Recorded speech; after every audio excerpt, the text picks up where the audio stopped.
আসসালামু আলাইকুম dear expected viewers, banking knowledge বিডির পক্ষ থেকে সকলকে শুভেচ্ছা ও স্বাগতম জানাচ্ছি এবং এক্সপেক্ট করছি আপনারা সকলেই ভালো আছেন। সো আজকে আমি আপনাদের সাথে working capital calculation for production oriented concern এই ভিডিও টিউটোরিয়ালটা শেয়ার করব। আমরা জানি যে ওয়ার্কিং ক্যাপিটাল একটা প্রতিষ্ঠানের জন্য যারা বেসিক্যালি হচ্ছে প্রোডাকশন ওরিয়েন্টেড তাদের জন্য কত গুরুত্বপূর্ণ, বিকজ ওয়ার্কিং ক্যাপিটাল বা কার্যকরী মূলধন যদি সঠিকভাবে একটা প্রতিষ্ঠানের না থাকে তাহলে সেই প্রতিষ্ঠানটা সঠিকভাবে বা সুষ্ঠুভাবে চলতে পারে না। তাদের কিন্তু প্রোডাকশন সিস্টেমটা ব্যাহত হয় এবং লং রানে তারা কিন্তু কন্টিনিউ করতে পারে না বা প্রতিষ্ঠানটা কিন্তু বন্ধ হয়ে যেতে পারে, তাই না, সঠিক মূলধনের অভাবে।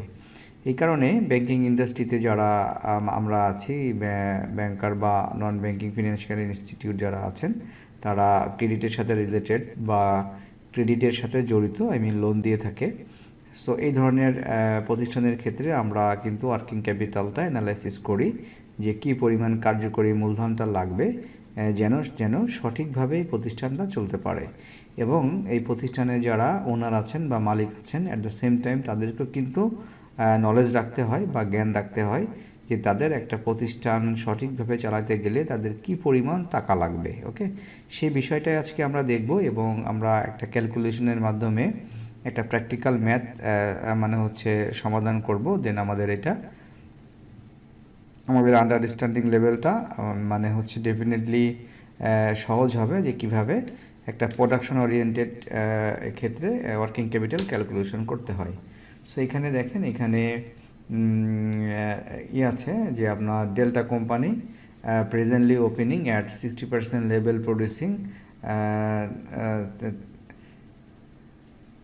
36,000 packets of snacks of foods and proposes to increase its capacity utilization in the coming year by 33.33%. Okay, so delta company হচ্ছে বর্তমানে তাদের লেভেল অফ প্রোডাকশানটা হচ্ছে 60% ক্যাপাসিটিতে রান হচ্ছে এবং 60% ক্যাপাসিটিতে রান হলে তাদের 36,000 প্যাকেটস তৈরি হয় এবং তারা হচ্ছে যে নেক্সট লেভেল অফ প্রোডাকশানটা রিসেন্টলি তারা এই 36,000 থেকে 33.33%টা ইনক্রিজ করতে চাচ্ছে। ওকে, সো ইনক্রিজ করতে গেলে তাদের যে কস্ট স্ট্রাকচার আছে, ইউনিট যেই কস্ট স্ট্রাকচার সেটা এখানে দেওয়া আছে। সো এই ইউনিট কস্ট স্ট্রাকচার কি, পার ইউনিট র ম্যাটেরিয়ালের জন্য 4 টাকা খরচ হবে, ওয়েজেস আছে মজুরি 2 টাকা, ওভারহেড ভেরিয়েবল আছে আপনার 2 টাকা, ফিক্সড ওভারহেডগুলো আছে 1 টাকা, প্রফিট তারা করবে পার ইউনিটে 3 টাকা এবং সেলিং প্রাইস তারা নির্ধারণ করেছে 12 টাকা করে। ঠিক আছে, সো এখন আমরা জানি যে ওয়ার্কিং ক্যাপিটাল যখন আমরা বের করি, আমরা যে সূত্রটা বা ফর্মুলা আছে, আমরা জানি যে total current assets minus total current liabilities, এর ডিফারেন্সটাই হচ্ছে আমরা ওয়ার্কিং ক্যাপিটাল রিকোয়ারমেন্ট বা কার্যকরী মূলধন। সো এখন আমরা দেখি যে টোটাল কারেন্ট অ্যাসেটসের ভিতরে কি কি আইটেম এই ম্যাথ থেকে বা এটা দেওয়া আছে সেখান থেকে আমরা বের করব। ওকে, সো এখানে আরও কিছু দেওয়া আছে, যেমন raw materials will remain in stores for 1 month. র মেটেরিয়ালটা কাঁচামাল বা মজুদ পণ্য 1 মাস থাকবে তাদের স্টোরে। Okay, before used for production আগে, ব্যবহারের আগে 1 মাস তাদের গোডাউনে থাকে। Materials will remain in process for further 1 month. So work in প্রসেসে থাকে হচ্ছে 1 মাসের জন্যে। Suppliers grant 3 month credit to the কোম্পানিকে 3 মাসের বাকি দিচ্ছে যারা সাপ্লায়ার্স, সরবরাহকারী। Okay, finished goods remain in godown for 1 month. Finished গুডসটা থাকছে হচ্ছে 1 মাস তাদের গোডাউনে থাকবে হচ্ছে 1 মাস। Debtors are allowed credit for 2 month. Company যে বিক্রি করছে সেখানে হচ্ছে 2 মাসের ক্রেডিট দিচ্ছে তাদের, যাদের সাথে তারা বিজনেস করে তাদেরকে ক্রেডিটে দিচ্ছে, দেনাদার। ওকে, 2 মাসের ক্রেডিটে বাকিতে পণ্য বিক্রি করে। Okay, average time lag wages and overhead payments for 1 month. এই যে এভারেজ টাইম ল্যাগটা হচ্ছে ওভারহেড প্রোডাকশনের জন্য বা পেমেন্টসের জন্য 1 মাস এবং expenses accrue evenly throughout the production cycle. So এই যে এক্সপেন্সেসটা হচ্ছে অ্যাক্রুল বেসিস হয়ে বাকি থাকে। ওকে, আর এখানে হচ্ছে no increase either in cost of inputs or selling price in invest করো, কিছু হলো কিন্তু সেলিং কস্ট এবং আদার্স কোনো কিছু হলেও চেঞ্জ হবে না, বৃদ্ধি হবে না। সো এইখানে prepare a projected profitability statement and statement showing working capital requirement at the new level assuming that a minimum cash balance of টাকা 19,500 has to be maintained এবং মিনিমাম ক্যাশ ব্যালেন্সটা একটা দেওয়া আছে ফিগার এখানে 19,500 ঠিক আছে। সো এখানে আমরা যে কারেন্ট অ্যাসেটসের একটা পোর্শন কিন্তু ডাইরেক্ট পেয়ে গেলাম ক্যাশ ব্যালেন্স, ঠিক আছে, এটা কিন্তু 19,500 আমরা পেয়ে গেলাম। এরপরে দেখি যে আমরা কারেন্ট অ্যাসেটসের ভিতরে আমাদের প্রথমে হচ্ছে ইনভেন্টরি। সো ইনভেন্টরি হচ্ছে ভিতরে র ম্যাটেরিয়ালের কীভাবে ফর্মুলা আমরা ইউজ করি দেখেন, এখানে র ম্যাটেরিয়াল ইকুয়াল কনজামশন অফ র ম্যাটেরিয়াল, তার সাথে হচ্ছে গুণ করি বা মাল্টিপ্লাই করি র ম্যাটেরিয়াল কনভার্সন পিরিয়ড। সো এখানে কনজামশন অফ র ম্যাটেরিয়াল হচ্ছে 48,000 ইউনিট। আমরা বিকজ নতুন প্রোডাকশন লেভেলে 36,000 থেকে তারা 33.33% ইনক্রিজ করবে। সো 36,000-এর সাথে এই যে 36,000-এর সাথে 33.33 মাল্টিপ্লাই করে পার্সেন্টেজ বের করলে 12,000 ইউনিট বাড়ে। সো 12,000 ইউনিট যখন ইনক্রিজ হয় 36,000-এর সাথে যোগ করলে 48,000 ইউনিট হয়। দ্যাটস ওয়াই এখানে হচ্ছে আপনার র ম্যাটেরিয়াল কনজামশন হচ্ছে এই যে 48,000 ইউনিটের সাথে 4 টাকা করে র ম্যাটেরিয়ালের কস্টিং। আর এখানে হচ্ছে 1 মাস র ম্যাটেরিয়ালটা থাকে কতদিন স্টোরে, 1 মাস থাকে, এই কারণে 1 মাল্টিপ্লাই হয়েছে আর এটা 12 মাসের জন্য হিসাব করা হচ্ছে। 1 বছরের হচ্ছে আপনার র ম্যাটেরিয়াল, ঠিক আছে। তো 16,000 এখানে আমরা পেলাম। এই যে এক থাকে 1 মাস থাকে র ম্যাটেরিয়াল, দেখেন এখানে আগে বলাই আছে যে র ম্যাটেরিয়াল স্টোরে থাকবে হচ্ছে 1 মাস। ওকে, দেন এরপরে হচ্ছে আমরা ওয়ার্কিং প্রসেস, আমাদের ওয়ার্কিং প্রসেস বের করতে হবে যদি কারেন্ট অ্যাসেটসের কম্পোনেন্টগুলো আমরা বের করি। সো ওয়ার্কিং প্রসেসের ফর্মুলা হচ্ছে cost of production multiply working process conversion period then হচ্ছে 12 মান্থ। আমরা যেহেতু 1 বছরের ডাটাগুলো বের করছি প্রত্যেকটার ক্ষেত্রে ফর্মুলার ক্ষেত্রে নিচে 12 মাস দিয়ে ভাগ হবে। সো কস্ট অফ প্রোডাকশন কত ইউনিটের জন্য 48,000 ইউনিট আর 6.375 কীভাবে আসছে এখানে দেখেন, ফিক্সড ওভারহেড পার ইউনিট হচ্ছে 36,000 ইউনিটকে নতুন হচ্ছে 48,000 ইউনিট দিয়ে ভাগ করলে এবং 1 মাস থাকে, এটা হচ্ছে 0.75। আর আপনার ওয়ার্কিং প্রসেসে আগে যে ইউনিটগুলো ছিল 4 টাকা হচ্ছে ম্যাটেরিয়াল কস্টিং আর 2 টাকা হচ্ছে দেখেন প্লাস হচ্ছে 0.75, এর হচ্ছে 50%। এখানে ওয়ার্কিং প্রসেসে এটা ধরে নেওয়া হচ্ছে যে 50% আপনার হচ্ছে যে ওভারহেড কস্টিংয়ের উপরে 50% ক্যাপাসিটিতে রান হবে, ঠিক আছে। 50% মানে কস্টিংটা ধরে নেওয়া হচ্ছে যে 50% হবে। সো এইখানে দেখেন এই যে এখানে হচ্ছে দেওয়া আছে যে 2 টাকা, ঠিক আছে, আর 4 টাকা হচ্ছে র ম্যাটেরিয়াল, ঠিক আছে।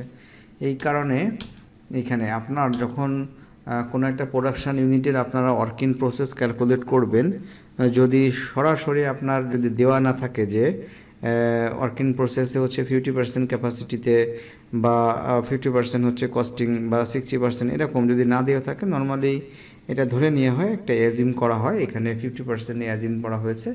So working process per unit হচ্ছে আপনার নতুন বের হলো যে 4 টাকার সাথে আর এটার 50%, সো হচ্ছে আপনার 6 টাকা 6.375। সো 48,000 ইউনিটে 6.375 থাকে হচ্ছে 1 মাস ওয়ার্কিং প্রসেসে, এটা বলা আছে ম্যাথে অঙ্কে দেওয়া আছে আর 12 দিয়ে ভাগ করলাম, সো এখানে 25,000 টাকা বের হলো। আর ফিনিশ গুডসের এখানে cost of goods sold then হচ্ছে মাল্টিপ্লাই করতে হবে finish goods conversion period then divided by 12 month. So এই কস্ট অফ প্রোডাকশন হচ্ছে কত আপনার 48,000 মানে হচ্ছে ইউনিট জন্যে, এবং এই যে 8 টাকা এখানে দেখেন আপনার ম্যাথে কিন্তু দেওয়া আছে যে 4 টাকা 6 টাকা 8 টাকা। হ্যাঁ, এই কস্টিংগুলো কিন্তু এই তিনটা দেওয়া আছে। আর এখানে হচ্ছে 0.75 হচ্ছে ফিক্সডটা হচ্ছে আমরা ফাইন্ড আউট করলাম। ফিক্সড হচ্ছে আপনার এই যে 75 fixed overhead per unit. So total হচ্ছে আপনার cost of goods sold per unit হচ্ছে 8 টাকা 75 পয়সা। সো 48,000 ইউনিটের জন্য 8 টাকা 75 পয়সা 12 দিয়ে ভাগ করলাম 35,000 টাকা পেলাম। সো দেখেন টোটাল এই তিনটা হচ্ছে আপনার যে র ম্যাটেরিয়াল ওয়ার্কিং প্রসেস এবং ফিনিশ গুডস এই তিনটা কম্পোনেন্ট যোগ করলে হয় হচ্ছে আপনার টোটাল ইনভেস্টমেন্ট ইন ইনভেন্টরিতে কত টাকা আপনি ইনভেস্ট করেছেন। সো এখানে টাকা 16,000, 25,000 এবং 35,000 আমরা টোটাল সামেশন করে আমাদের আসলো 76,500। এরপরে দেখেন আমাদের কারেন্ট অ্যাসেটসের আরও 2টা কম্পোনেন্ট আছে, একটা হচ্ছে ডেটার দেনাদার। ডেটার হচ্ছে আপনার ক্রেডিট সেলস অ্যাট কস্ট গুণ হচ্ছে আপনার বা মাল্টিপ্লাই কালেকশন পিরিয়ড দেন হচ্ছে 12 মান্থস। ওকে, সো এখানে হচ্ছে ক্রেডিট সেলস কত ইউনিট 48,000 এবং ক্রেডিট কালেকশন পিরিয়ড ক্রেডিট সেলসের কস্টিং হচ্ছে 8.75 এবং কালেকশন পিরিয়ড হচ্ছে 2 মাস। আমরা জানি যে ডেটর এখানে আমাদের প্রিভিয়াসলি অঙ্কে দেওয়া ছিল 2 মাসের জন্য তারা বাকিতে বিক্রি করে, দ্যাটস এখানে 2 মাস হবে এবং 12 দিয়ে ভাগ হবে। সো ডেটর আমরা পেয়ে গেলাম হচ্ছে 70,000 টাকা, আর ক্যাশ ছিল লামসাম 19,500। তাহলে আমাদের টোটাল কারেন্ট অ্যাসেটস আমরা পেলাম যে টাকা 76,000। আমরা প্রথমে ওই যে বিগত যে তিনটা টোটাল ইনভেন্টরিতে 76,500 ছিল, আর এটার সাথে আমরা ডেটার পেলাম হচ্ছে 70,000, আর ক্যাশ ছিল হচ্ছে 19,500, টোটাল হচ্ছে 1,66,000। এই হচ্ছে আমাদের টোটাল কারেন্ট অ্যাসেটস। এরপরে আমরা টোটাল কারেন্ট লায়াবিলিটিসটা বের করব। সো লায়াবিলিটিসের পোর্শনে প্রথমে আছে আমাদের ক্রেডিটর। সো ক্রেডিটর হচ্ছে এখানে বলা আছে যে কোম্পানি তাদেরকে 3 মাসের ক্রেডিট দেয়। সো ক্রেডিট পারচেস কত 48,000 ইউনিটের জন্য, আর র ম্যাটেরিয়ালের কস্টিং ছিল 4 টাকা করে পার ইউনিট, এবং হচ্ছে ক্রেডিট পিরিয়ড হচ্ছে 3 মাস, আর 12 দিয়ে ভাগ হচ্ছে 1 বছরের জন্য। সো এই ফিগারটা 48,000 টাকা আমরা পেলাম। দেন হচ্ছে ডেফার্ড ওয়েজেস। ডেফার্ড ওয়েজেসের ভিতরে আমরা দেখেন টোটাল লেবার কস্ট গুণ হচ্ছে এভারেজ টাইম ল্যাগ। সো কত ইউনিটের জন্য 48,000 ইউনিট, আর লেবার কস্ট ছিল হচ্ছে 2 টাকা করে কিন্তু ওভারহেড, তাই না? আর হচ্ছে টাইম ল্যাগ ছিল 1 মাস। 1 মাসের টাইম ল্যাগ ভাগ হচ্ছে 12 মাস দিয়ে ভাগ। এ দেখেন time lag, total time lag কিন্তু যে এই যে টাইম ল্যাগটা কিন্তু 1 মাস দেওয়া আছে, ঠিক আছে? এখানে যে ফিনিশ গুডস 1 মাস, তাহলে ডেটর আর অ্যালাউড 2 মাস, হ্যাঁ, এখানে সাপ্লায়ার 3 মাস, প্রত্যেকটা কিন্তু এখানে দেওয়া আছে। এখান থেকে কিন্তু ফর্মুলার সাথে এইগুলা ইউজ হচ্ছে এই কারণে, হ্যাঁ। তাহলে আমাদের ডেফার্ড ওয়েজেস দেখেন এই যে 1 মাস, এখানে 8,000 টাকা বের হলো। সো ক্রেডিটর ডেফার্ড ওয়েজেস আছে, আর ওভারহেডগুলো যখন আমরা দেখব যে ভেরিয়েবল ওভারহেডগুলো আছে আমার লায়াবিলিটিসের ভিতরে, ফর্মুলা হচ্ছে টোটাল ভেরিয়েবল ওভারহেড গুণ এভারেজ টাইম ল্যাগ, আর ডিভাইড করব হচ্ছে 12 মাস দিয়ে 12 মান্থ, ওকে। সো ইউনিট হচ্ছে 48,000 ইউনিট, ওভারহেড কস্টিং হচ্ছে 2 টাকা করে, টাইম ল্যাগ হচ্ছে 1 মাস। সো এটা আমাদের 8,000 টাকা বের হলো ভেরিয়েবল ওভারহেড। দেন ফিক্সড ওভারহেড হচ্ছে টোটাল ফিক্সড ওভারহেড গুণ average time lag. So fixed overhead আমরা বের করেছিলাম 0.75, 36,000 ইউনিটকে আমরা 48,000 ইউনিট দিয়ে এখানে হচ্ছে ডিভাইড করেছিলাম, আর হচ্ছে 1 মাস থাকে এই 1 দিয়ে গুণ, ওকে।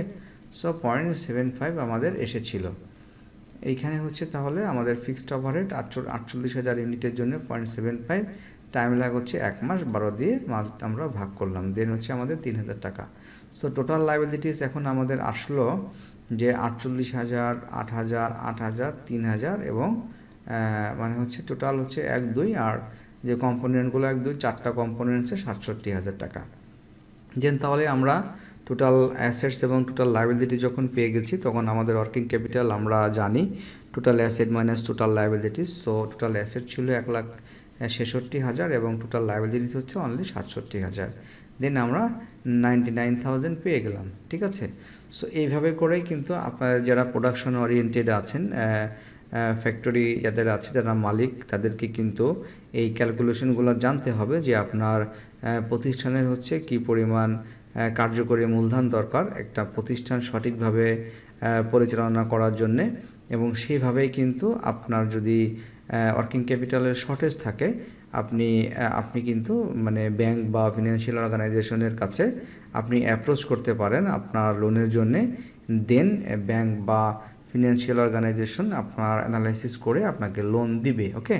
সো আপনাকে কিন্তু প্রথমেই জানতে হবে যে কি পরিমাণ টাকার দরকার, এবং সেটা আপনি মানে হচ্ছে অ্যাপ্রোচ করবেন সুন্দরভাবে। এবং অ্যাট দ্য সেম টাইম যারা ব্যাংকিং ইন্ডাস্ট্রি বা নন ব্যাংক ফিনান্সিয়াল অর্গানাইজেশনে আছেন, যারা ক্রেডিটের সাথে রিলেটেড, যারা বা লোনের সাথে জড়িত, ফিনান্স করছেন আপনাদেরও কিন্তু এই প্রোডাকশন ওরিয়েন্টেড মানে হচ্ছে কনসার্ন যেগুলো আছে, সেখানে ফাইন্যান্স করার ক্ষেত্রে ওয়ার্কিং ক্যাপিটাল ক্যালকুলেশনটাও ডেফিনেটলি আপনাদের জানা জরুরি।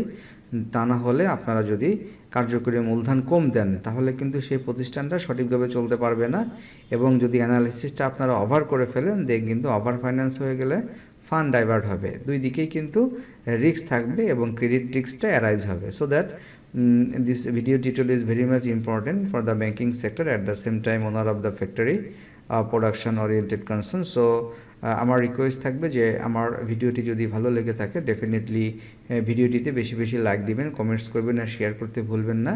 এবং আমার চ্যানেলে নতুন হলে অবশ্যই চ্যানেলটি সাবস্ক্রাইব করে নোটিফিকেশন বেল আইকনটি বাজিয়ে রাখবেন পরবর্তী সব আপডেটস পেতে। ওকে, সো আজকে ছিল এই পর্যন্ত। আপনাদেরকে অবশ্যই ধন্যবাদ দিব যে থ্যাঙ্কস ফর ওয়াচিং, এবং অ্যাট দ্য সেম টাইম যারা অলরেডি আমার চ্যানেলে সাবস্ক্রাইব করেছেন তাদেরকে স্পেশালি থ্যাঙ্কস দেব। ওকে, এবং আমার চ্যানেলে সাবস্ক্রাইব করবেন আপনারা যারা নতুন আছেন, নতুন দেখছেন। আমি হচ্ছে ব্যাংকিং রিলেটেড বা জমি জমা সংক্রান্ত বিভিন্ন রকমের মানে প্র্যাকটিক্যাল বেস ভিডিওগুলো করে থাকি। ডেফিনেটলি এটা আপনাদের দৈনন্দিন জীবনে ব্যবসা পরিচালনার ক্ষেত্রে বা আপনাদের হচ্ছে পার্সোনাল লাইফে অনেক হেল্প হবে ভিডিওগুলো দেখলে। ওকে, সো সবাইকে সবার জন্য দোয়া কামনায় আজকে ছিল এই পর্যন্ত। ভালো থাকবেন, খোদা হাফেজ।